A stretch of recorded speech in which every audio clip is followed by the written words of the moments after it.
Right, so the Tories, in their desperation to keep their bash migrants culture war going, have let slip an uncomfortable truth, which is by setting a figure of how much they will require people to be earning should they wish to come here from abroad to live and bring their families with them.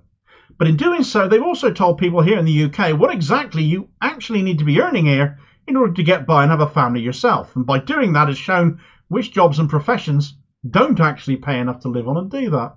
The jobs that don't actually make work pay. The figure you'll be interested to know is £38,700. That's a lot of money. If you as a couple aren't making that, then you basically cannot afford to have children without state help, which defeats the entire premise of making work pay, does it not? Not only is this designed to put off people from abroad coming here, it will also impact those already here, already struggling, from having families themselves. This is financial eugenics, both on migrants and the poor, the two demographics the Tories hate the most. Right, so who dreamt up this wonderful idea then? Well, that'll be Stockton's biggest fan and the horribly misnamed Home Secretary James Cleverly, who reckons by raising what is called the acceptable minimum wage for foreign workers to bring their families with them to £38,000, he'll reduce migration by £300,000. So how many of you are earning that much then? £38,700. If this is the case, then shouldn't we all be able to be earning that much? And if not, why not? Why that figure? You can only rationalise it by saying to yourself the government hate migrants. They don't want to supplement their incomes at all if they come here. So if they want their families to come with them, this is how much they must earn for the state to not need to support them. And if they can't get a high enough job, or they can't come here, or then they can't bring their family with them. Let's just consider a moment salaries here. Average median salary for a worker in the UK is £29,000. So a couple on that would in theory have no issues having a family. But as we all know, that median salary varies massively across the country, is meaningless depending on what you do, and is also dragged upwards as an average by appallingly high wages by a few people at the top, because few people actually earn anything like £29,000. That in reality is above average for most people. So that ought to put in perspective to an extent how preposterously high Cleverly's proposed acceptable minimum wage is, because that's a single wage requirement. Therefore, any job in and of itself paying less than £38,700 is a job no longer available to foreign workers with families, unless they deliberately separate themselves and the worker comes here alone. What sort of jobs might these include then? Well, again, these are average salaries, so local and regional variance needs to be allowed for, but a Band 4 nurse, for example, earns £27,586. A junior doctor starting salary is £32,300. A construction labourer, £23,000. A care worker, £23,410. A farm worker, £23,400. And a starting wage for a university lecturer is £34,804. All jobs there are shortages in, all jobs not so cleverly won't fill with foreign workers unless the people coming here happen to be single. Alternatively, a banker could come here with their entire family, no problem at all. Perhaps we need some. There's too many bankers like Cleverly in government, and for clarity, no, Cleverly has never worked for a bank. Of course, you know what the answer is to that, don't you? The Tories' answer anyway, and that is, if you want people to do these jobs, you'd better train to do it. Do we get £38,000 then to do these jobs? No, of course not. That'll increase inflation. You can't have a pay rise. You'll need benefit top-ups, which will now mean the government spying on your bank account as well, just to make sure you are still as poor as they think you are, rather than raise the wage and actually make work pay, as they repeatedly drone on about. Of course, not everyone will take the benefits. Many people won't. They'll choose to get by through a sense of pride or shame or stigma. There are many reasons people choose not to claim benefits they might be entitled to. One more will be so the government can't snoop on you and your finances.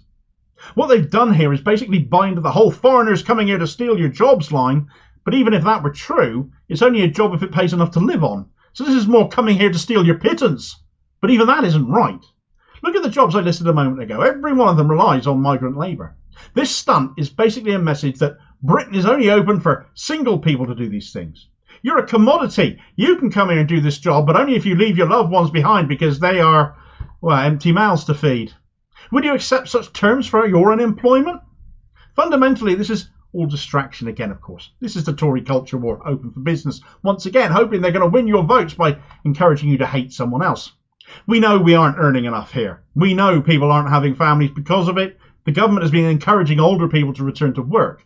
But with an ageing population and a lower birth rate because of incomes, cost of childcare, the housing crisis, so cutting off foreign workers too, is idiocy. The Tories know it. They couldn't give 1/8 of a shit about it, though, because it's vote fodder for knuckle-dragging, hard-of-thinking types. Babies are basically a bloody luxury these days. Who knew? Because earning enough and keeping a stable roof over your head is a juggling act few are managing to achieve in this day and age, and certainly not on key worker wages. We need these people to come here and work in these sectors, as we have always needed them before. But now, for the sake of polling numbers and red meat for the gammon types, the Tories will gladly cut the nation's nose off to spite its face by driving even more migrants away, the ones who come here specifically to work and grow the economy as they do so, and pay tax along the way as well.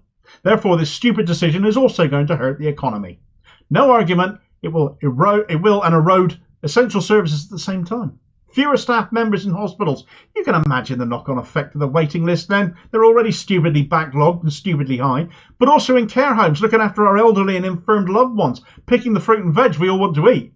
Every one of the most rancid, batshit, hard-right hack rags, by the way, are front-paging this drivel today. So if ever there was a reason to switch off and stop buying the bloody things and turn on the internet to alternative and independent outlets, the message couldn't be more obvious. Every one of these hack rags are basically committing stenography on this today instead of carrying out any basic, actual, fundamental journalism. And it is as insulting to our intelligence as it is a blatant show of both the political class and the mainstream media being in absolute collusion with each other. Labour must be an alternative though, right? Starmer said in his dole fest of a speech he wants to get growth going. You need key workers to do that, or else people will be, I don't know, off sick more often and for longer, and all the knock-on effects from every other job I mentioned and more that you might think of. But Starmer excuse maker of the moment, Steve Reed, was on Sky News talking about this, and he said on the subject of stopping dependents coming in with foreign workers, I support the idea of reducing net migration. We haven't seen the detail of what the Conservatives are promising. Are they going to stop it from tomorrow? Are they going to stop it in 6 months' time? In 5 years' time? Until I know that, I can't comment on what they're doing. So, Labour would do it too then. Rancid.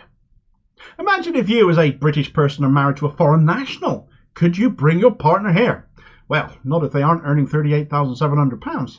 Although apparently you could include all those thousands of pounds of savings we all have sitting around in our bank accounts in that particular instance, though.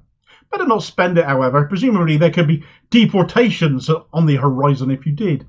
It's not a well thought through policy, is it? Most jobs in this country will pay well below £38,700. So this is a ridiculous migrant attacking policy that makes no sense and which Labour are as usual too scared to take a stand on and oppose.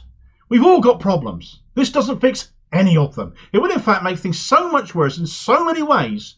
And anyone singing this song again is an idiot. Thanks for watching. I hope you found this video useful. Please like, share and subscribe if you did. More content out daily. Do have your say on this story in the comments below and be part of the conversation.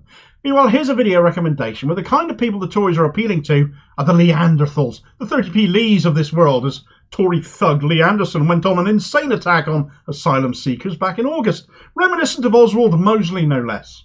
And I'll hopefully catch you on the next vid. Cheers, folks.